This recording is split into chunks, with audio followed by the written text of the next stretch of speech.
2001's Grand Theft Auto 3, Liberty City was home to several warring criminal factions, and save for the LCPD, the Mafia was almost certainly the city's largest employer. 7 years later, that's still true, but the Liberty City that you explore in Grand Theft Auto 4 is barely recognizable as the same place, and it's a lot bigger. Stepping off the boat in the shoes of illegal immigrant Niko Bellic at the start of the game, it's immediately apparent that you have an extremely long way to climb to the top, or even to make a life for yourself in the land of opportunity. The mansion that your cousin told you that you'd be living in is actually a crappy apartment. The sports cars are low-budget cabs, and the women, well, they're pretty much non-existent unless you go out at night and pay for their services, or take the time to find them on internet dating sites.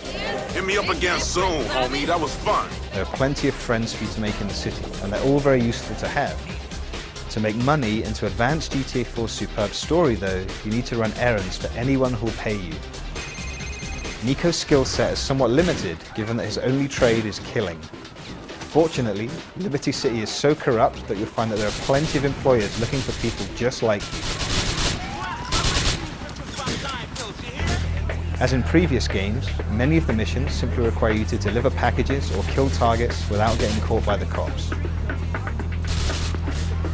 There are some more interesting ones sprinkled throughout the proceedings though, like taking part in a bank heist, getting dressed up for a job interview, or stealing a truck by getting up onto its roof and trying to hold on as it races around the city. This heroin is cursed! You don't fucking want it! Better still are the missions in which you don't necessarily have to blindly follow orders and are given big decisions to make. These decisions are invariably life or death for someone, and the choices you make can have ramifications later in the game and even unlock bonus missions.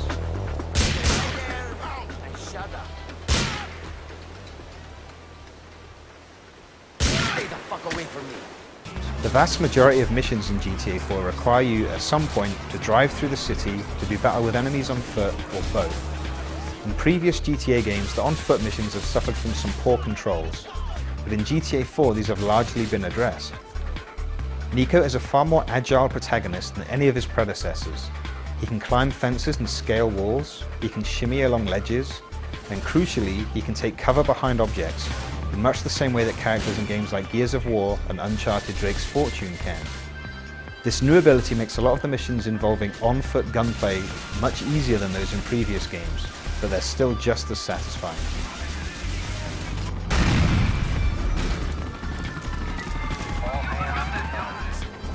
Driving missions are also easier in GTA 4, not because the vehicles handle any better or because Liberty City has solved its traffic congestion problem, it hasn't, but because so few of the missions are played against the clock now. The police are also much easier to escape from now, because your on-screen radar shows you both the area that they're looking for you in and the locations of individual patrol cars and cops. So, to escape from them and lose your wanted level, all you have to do is move outside the circle, which shows the area they're looking for you in, and then steer clear of the cops outside of it for maybe 5 seconds or so. It's not a bad system, it just makes brushes with the law less challenging.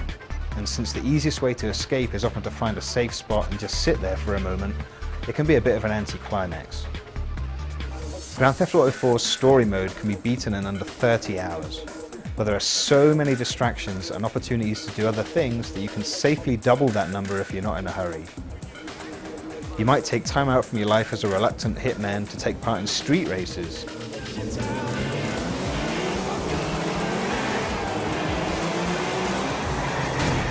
Or to steal cars for a friend with a penchant for rides that he can't afford. You might even choose to do some police work by stealing a cop car and using its computer to locate crimes in progress or Liberty City's most wanted. There are no similar missions for ambulances or fire trucks this time around, but the police missions were always more fun than those anyway. There are plenty of opportunities for rest and relaxation in Liberty City as well. You can take in some genuinely funny acts, including some big names at cabaret and comedy clubs. You can pay for a private dance at the strip club. You can go drinking, and you get the idea. There's a lot to do.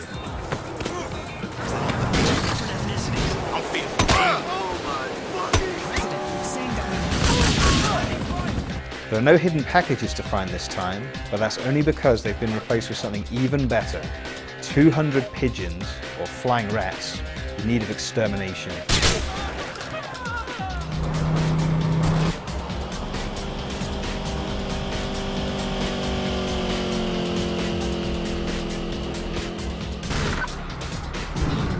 That's 7 units from the garden.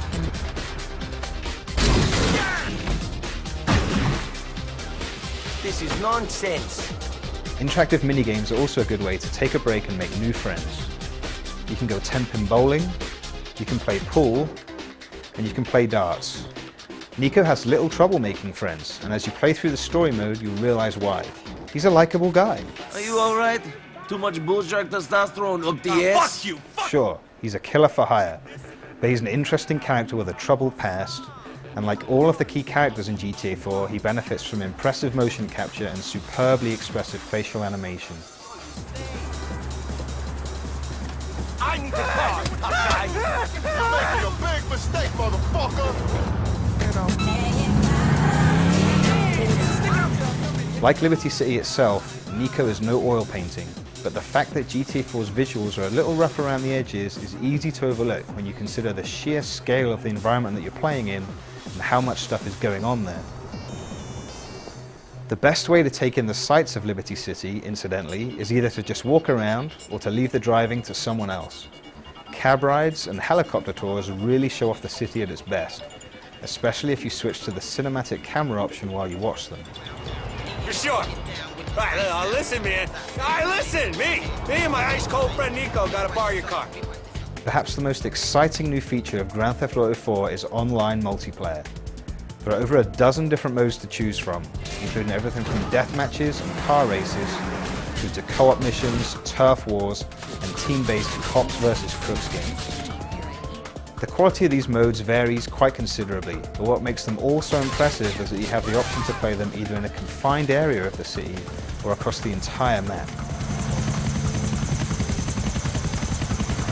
All of the modes offer a huge list of customization options, and if you're playing with the right group of people, there's no reason why you shouldn't have a good time with all of them. Interestingly, your score in multiplayer games is measured not in kills, but in dollars. You're rewarded money every time you kill someone, but to really reap the rewards you need to loot their corpse. Which means it's a lot harder to win games as a sniper on a rooftop than it is if you're running and gunning down on the ground. Grand Theft Auto 4 isn't perfect. AI characters will occasionally refuse to do what they're supposed to the point that you have to restart a mission. The graphics, while impressive at a glance, don't really hold up to close scrutiny. And, if you're familiar with previous GTA games, you'll find that most of the new features in this one, with the exception of the cell phone, which is great, actually don't add a whole lot to the core gameplay. With that said, Grand Theft Auto 4 is a game that you simply have to play. The storyline and the characters are superb. There are loads of weapons and vehicles to play with, and no game world has ever felt more alive than the living, breathing metropolis that is Liberty City. You will have fun playing this game.